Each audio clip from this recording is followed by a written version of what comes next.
Fala pessoal, tudo bem com vocês? O São Paulo segue inconfiável, não consegue ter uma sequência de bons resultados e bons desempenhos. Não cria nada no Morumbi diante de mais de 50 mil pessoas e para simplesmente no melhor time do campeonato.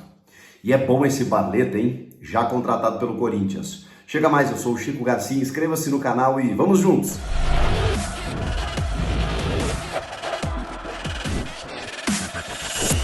$52 mil torcedores no Morumbi na noite deste sábado, parabéns a todos, que mais uma vez lotaram ou praticamente lotaram o Cícero Pompeu de Toledo para ver uma apresentação ridícula da equipe do São Paulo. Mais uma vez a equipe enche o estádio e sofre um revés, assim como fora no clássico contra o Corinthians, o 2-1 sofrido no Majestoso. Claro que torcida, somente você lotar o estádio, não faz com que você vença o jogo. Você precisa representar dentro de campo. E é claro também que o São Paulo pegou um grande adversário pela frente, que talvez a gente não consiga nem explicar direito esse fenômeno do São Bernardo.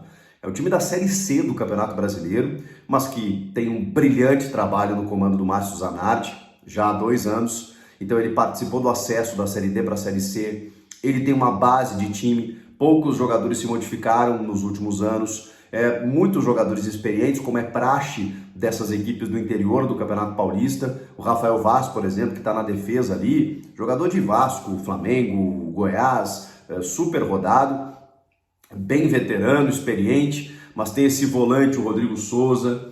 Tem 2 jogadores jovens do meio para frente, eu vou falar sobre eles, o Matheus Regis e o próprio Christian Barleta, este já contratado pelo Corinthians, que foi o destaque do jogo. Mas o time é muito bem encaixado e o time deu um trabalho para o São Paulo. É que a gente precisa olhar de 2 formas esse jogo, né? A gente pode valorizar o que o São Bernardo está fazendo, porque não é apenas nesse jogo, é no campeonato.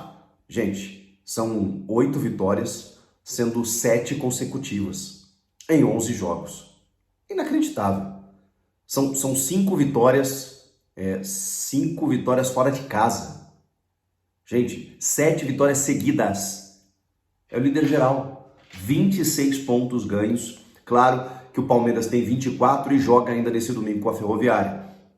Pode voltar para a liderança geral, mas hoje, nesse momento, enquanto eu estou gravando esse vídeo, enquanto você está assistindo esse vídeo, se o Palmeiras ainda não entrou em campo, o líder geral do campeonato, o melhor time do campeonato, o melhor desempenho do campeonato, com 78% de aproveitamento, é a equipe do São Bernardo, do Márcio Zanardi, que está no grupo do Palmeiras e que, lamentavelmente, os dois se matarão na próxima fase. Vão se entredevorar, vão se matar porque o primeiro enfrenta o segundo colocado. Então, independentemente se for o Palmeiras ou o São Bernardo, os dois se enfrentam nas quartas de final e só um vai seguir para a semi. É uma pena, porque realmente são os 2 melhores times do campeonato, né? Tanto que São Paulo e Água Santa, que tem 20 pontos, né, vem depois, porque eles estão isolados lá, 26 pontos o São Bernardo, 24 pontos o Palmeiras. Agora, esse é um ponto. O São Bernardo faz uma campanha irretocável, maravilhosa, o time realmente demonstra essa qualidade, não só, não exatamente por uma qualidade técnica, mas por uma boa estrutura tática, por uma marcação alta, uma marcação pressão, uma marcação sem deixar o adversário respirar. É dessa forma que o São Bernardo joga e, claro, aproveitando a bola parada. Foi assim que sai o gol ali nos primeiros minutos de jogo, através do Rodrigo Souza, depois de uma sequência de bolas alçadas para a área do São Paulo. Não sei se faltou o São Paulo estudar o adversário, eu acho que isso deve acontecer com a comissão técnica do Rogério Ceni, mas o São Bernardo constrói os seus gols dessa forma. Tem um jeito de jogar que é realmente muito mais combativo, muito mais aguerrido, muito mais agressivo nesse sentido da marcação. O São Paulo não sabia disso e aí por isso entrou com esse freio de mão puxado, essa calça jeans molhada, essa vontade de como quem estava no sábado à noite pensando em outras coisas. Porque, de novo, tem as 2 coisas. Você tem a brilhante campanha do São Bernardo e um time que está merecendo os resultados contra, enfim, grandes adversários. E tem o São Paulo, que não consegue ter uma sequência positiva de alguns jogos numa regularidade. Poxa, gente, eu saí empolgadaço depois da vitória sobre o São Bento. Aí você vai me perguntar, poxa, Chico, mas o São Bento tá lá na parte de baixo. Pois é, e aí o que eu vou responder? O que eu vou dizer? Se realmente contra as equipes mais qualificadas do campeonato o São Paulo tem dificuldades. É um fato. O São Paulo não venceu o Palmeiras, deu trabalho pro Palmeiras, não venceu o Palmeiras, não venceu o Corinthians, pelo contrário, perdeu em casa, inclusive, quebrando um tabu de 6 anos, e agora perdeu para o São Bernardo também em casa. Essas equipes que estão na parte de cima, o São Paulo teve dificuldade.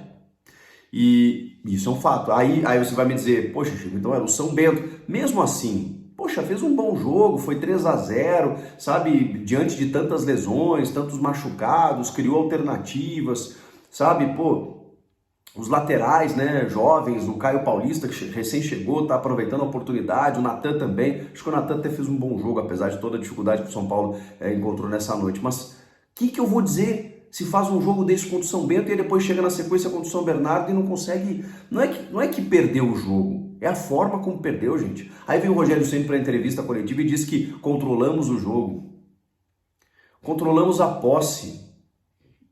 Porra, que defesa mais difícil o Alex Alves fez, se não aquela entrada do Pedrinho pelo lado esquerdo, né, quando ele já estava em campo, que ele tinha o Luciano muito mais bem posicionado para fazer o gol, busca o arremate e o goleiro defende. De resto, as chances mais claras, e isso até, vou fazer justiça, foi reconhecido pelo Rogério Ceni, foram do São Bernardo. As chances mais claras foram da equipe visitante. Porque aí, claro, né, o São Paulo dominou a posse, como disse o Rogério, começou a trocar passes no campo ofensivo, não conseguia entrar no contra-ataque com jogadores muito velozes, mas muito velozes, quase conseguiu ampliar o marcador. No primeiro tempo, tem uma jogada no Matheus Regis, que ele sai arrancando, dribla o Rafael e só não faz o gol porque o Alan Franco salva em cima da linha. E depois, no segundo tempo, o João Carlos, esse centroavantão, acaba chutando na trave, numa ótima condição para finalizar e para fazer ampliar o marcador, fazer um 2-0. O São Paulo não criou oportunidade. Teve um cabeceio do Galopo lá e tudo mais, que ele cabeceia para fora, e esse chute aí do Pedrinho. E o Luciano também recebe uma bola boa para finalizar, ele acaba se atrapalhando. Mas vamos lá. São Paulo precisa definir algumas coisas, gente. E eu não quero ser definitivo porque parece que, né, o cara parece ciclotímico, assim, né? Porque eu falei tão bem do São Paulo contra o São Bento e aí parece aqui que vai detonar o time. Não, mas tem algumas coisas que saltam aos olhos, né? O Rodrigo Nestor, ele tá com dificuldades. Ele fez um bom jogo contra o São Bento. Me impressionou ele chamar a responsabilidade quando o São Bento estava bloqueando as ações. Mas assim, não sei se era porque o jogo era fora de casa. O torcedor pegou no pé, marcou com, né, marcou na paleta, como a gente chama. Aconteceu o mesmo com o Igor Gomes, aconteceu o mesmo com o Rodrigo Caio, aconteceu o mesmo com outros tantos jogadores da base, que depois até foram fazer carreira e tudo mais, mas não dá, o clima tá muito ruim. Eu acho que o Rogério precisa preservar esse menino. Ele não só não tem condições emocionais para desenvolver o seu jogo, como ele não está conseguindo resolver, ele não está conseguindo desenvolver o seu jogo. Então ele não está sendo esse segundo volante que o Rogério tanto quer. Ele já tinha tentado isso com o Pablo Maia, fazendo essa troca no jogo contra o São Bento. Talvez seja o caso do Pablo Maia poder jogar ali de segundo homem e tudo mais, já que o Mendes é primeiro, já que o Luan é primeiro. E o Luan, cara, putz, é difícil, hein? A gente pensar no Mendes como um titular assim absoluto, mas e o Luan, cara? O Luan, a diretoria até diz que está tentando resolver, que está com ele agora, que já fez todas as propostas possíveis. O Luan tem o interesse do Palmeiras, hein? O São Paulo vai perder o Luan para um rival. O Luan joga muito, cara. E aí, quando ele entra, você vê que o São Paulo não é só que ganha um cão de guarda ali na frente. O Luan tem muita qualidade para encontrar passe entre linhas, para chegar na frente, para construir o jogo também. Então, o Luan, cara, ele precisa jogar. Eu não sei o que o Rogério vai fazer, se vai colocar o Luan como segundo, se vai botar o Mendes como segundo, se vai intercalar os dois, se vai botar os dois alinhados, eu não sei, cara. Eu não sei, eu só sei que o Luan ele precisa ter sequência, precisa resolver essa parada do contrato, ele precisa renovar logo para que ele continue no time. Quando o Caleri machuca no finalzinho do primeiro tempo, tem um problema criado aí, porque aí o Erisson tá machucado, que foi jogador contratado para ser o reserva do Caleri, o Rogério opta pelo Pedrinho e transforma o Galopo num falso 9 para deixar o Luciano de 10. É uma série de improvisações que em determinado momento deu certo, e eu acho que o Paulista serve para isso mesmo, para testes, mas eu não sei se isso vai ter uma sequência muito longe. O Luciano não tem conseguido, ele oscila muito. Ele faz alguns bons jogos, ele busca o jogo, ele é envolvido com a partida, como sempre foi desde que chegou no São Paulo, mas ele não é um camisa 10, ele não é um meio-campista, ele quebra um galho por ali. Eu não sei quanto tempo mais o Rogério Ceni vai insistir nesse aspecto. O Galopo, como um centroavante, como digamos assim, o reserva do Caleri, funcionou em determinado momento.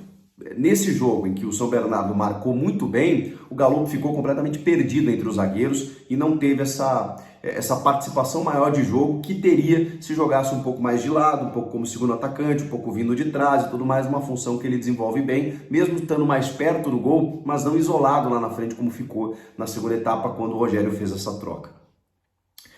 O Wellington Rato foi o cara da bola parada, tentando alguma coisa, como sempre e tudo mais. O Caleri não conseguiu jogar, o Luciano teve dificuldades, o Nestor muitas dificuldades, entrou o Thales no lugar dele, o Patrick depois entrou no lugar do Caio e ainda a gente teve o Alisson entrando na vaga do Wellington Rato. Muitas dificuldades de elenco por conta de muitos lesionados, mas o que mais me espantou foi um time apático, um time que não circulou a bola com velocidade, um time que não teve transições ofensivas, um time que não conseguiu sair da armadilha imposta pelo São Bernardo. O São Bernardo foi muito eficiente na sua estratégia e poderia ter vencido o jogo por 2 ou 3-0. Esse é que é o resultado final, é o scout final da partida. O São Bernardo foi superior, mereceu a vitória e o que dizer do São Paulo? Que tem dificuldades por conta dos lesionados, mas que faz um bom jogo contra uma equipe inferior tecnicamente, mas quando encontra uma equipe um pouco mais complicada de se vencer, uma equipe mais qualificada, tem dificuldades. E é isso que, de novo, me leva a crer que o São Paulo é inconfiável. Eu ainda não consigo ter segurança no São Paulo, a ponto de saber que essa equipe vai fazer 2, 3 bons jogos. Se você faz um bom jogo, na sequência eu já fico pensando, puxa vida, lá vai o São Paulo tropeçar de novo. E assim fica difícil, né? Para você vencer o ano, para você vencer a temporada. E aí, o que vocês acharam do jogo? Comenta aqui, inscreva-se no canal, eu volto na próxima. Tchau!